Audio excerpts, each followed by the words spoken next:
বিনা হিসাবে যারা জান্নাতে যাবে তারা তিনটা গুণের কারণে জান্নাতে যাবে। জোরে বলেন কয়টা? এক নাম্বার, আল্লাযীনা লা ইস্তারকুন, তারা দুনিয়ার মধ্যে গায়রুল্লাহর নামে ঝাড়ফুঁক করত না। কার নামে?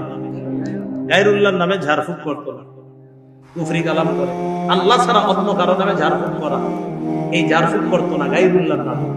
দুই নাম্বার, ওয়ালা ইয়াতাতায়্যারুনা, তারা শুভ অশুভ লক্ষণ নির্ধারণ করত না। সকালবেলা দরজার মধ্যে মাথা ভারী লাগছে, আজকে সারাটা দিন যে কেমন যায়, এই যে শুভ লক্ষণ অশুভ লক্ষণ নির্ধারণ করছে। বাসে সকালবেলা ভারী লাগছে, আজকে সারাদিন খবর আছে, অশুভ লক্ষণ নির্ধারণ করছে। একজনের সাথে সকালবেলা ধাক্কা লাগছে, ও তোর সাথে ধাক্কা লাগছে, হইছে আজকে আমার,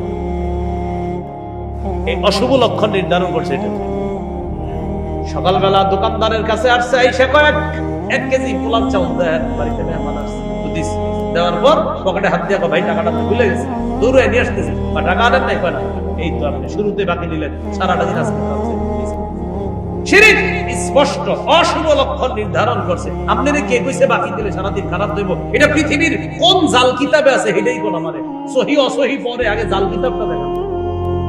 কি কিতাব? কি কিতাব? জাল। জাল জালও লেখা থাকে, অনেক জাল বর্ণনা লেখা থাকে, এই জাল বর্ণনাটাই লেখা থাকে, যেটা সহি দঈফ তো প্রশ্নই আসে না। জাল, জালে যে লেখা কোত্থেকে যে এগুলা পায় আল্লাহ। শুভ অশুভ লক্ষণ নির্ধারণ করত না। 2 নাম্বার। 3 নাম্বার, ওয়া আলা রাব্বিহিম ইয়াতাওয়াক্কালুন, তারা আল্লাহর উপর ভরসা করত। সুবহানাল্লাহ। তাহলে কয় গুণ? 3 গুণ। 1 নাম্বার, লা ইস্তারফুনা, গায়রুল্লাহর নামে ঝাড়ফুঁক করত না। 2 নাম্বার, ওয়ালা ইয়াতাতায়্যারুনা, শুভ অশুভ লক্ষণ নির্ধারণ করত না। 3 নাম্বার, ওয়া আলা রাব্বিহিম ইয়াতাওয়াক্কালুন, এরা আল্লাহর উপর ভরসা করত। এই 3টা স্পেশাল গুণের কারণে বিনা হিসাবে তাদের ঠিকানা জান্নাত।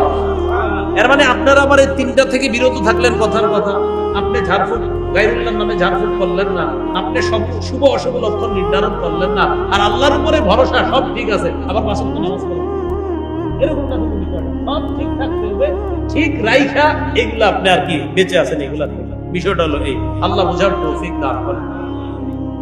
রাসূলুল্লাহ সাল্লাল্লাহু আলাইহি ওয়াসাল্লাম বলেন, ডান পাশের দরজাটা দিয়ে যে উম্মত যাবে, দরজার কপাট কত বড় জানো?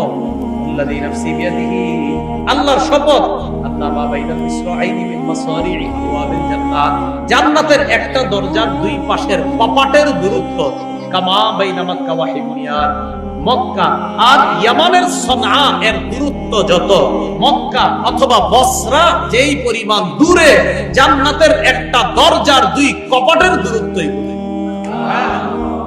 আহারে, অন্য দিক দিয়ে রাসূল অন্য বর্ণনায় বলেন, ইন্নামা বাইনা মানকাবাইল কাফির, কাফেরের 2 কাঁধের দূরত্ব, কাফেরের 2 কাঁধের দূরত্ব মাসিরাতু সালাসাতি আইয়াম লিররাকিবিল মুসরি'i, একজন দ্রুতগামী ঘোড়সওয়ার ঘোড়া চালায়া 3 দিনে যেই পরিমাণ দূরে যেতে পারবে, একটা কাফেরের 2 কাঁধের 2 পাশের দূরত্ব এই পরিমাণ। কাঁধ এক পাশ থেকে আরেক পাশ, একটা ঘোড়া দ্রুত চালায়া একজন দ্রুত অশ্বারোহী যেই পরিমাণ দূরে 3 দিন যাইতে পারবে, কাফেরের 2 কাঁধের দূরত্ব এই পরিমাণ। এজন্য এটা মনে করার কোনো সুযোগ নাই যে এই ছোট্ট শরীরে মনে হয় আযাব হবে। না না না না, শরীর তো বিশাল বড় হবে, কঠিন হবে। আল্লাহ আমাদেরকে হেফাজত করুন। বিচার শুরু হয়ে গেছে। বিচার যখন করবে আল্লাহ পাক রব্বুল আলামিন, বিচার করার পর এক পর্যায়ে জান্নাতের জান্নাতীদেরকে জান্নাত দিবে, জাহান্নামীদেরকে জাহান্নাম। সহিহ বুখারী 6573 6571 দুনো বর্ণনা। সবাইকে ফয়সালা করার পর আল্লাহ এবার ইচ্ছা করবেন যেই ইমানদারগুলোরে জাহান্নামে দিছে কিছু কিছু অপরাধের কারণে, এদেরকে সরিষার দানা পরিমাণ ঈমানও যদি থাকে, আল্লাহ তাদেরকে বের করার ইচ্ছা করছে। ফেরেশতাদেরকে বলবে, যাও বের করে নিয়ে আসো, যাদের অন্তরে সরিষার দানা পরিমাণ ঈমান। ফেরেশতারা যাবে।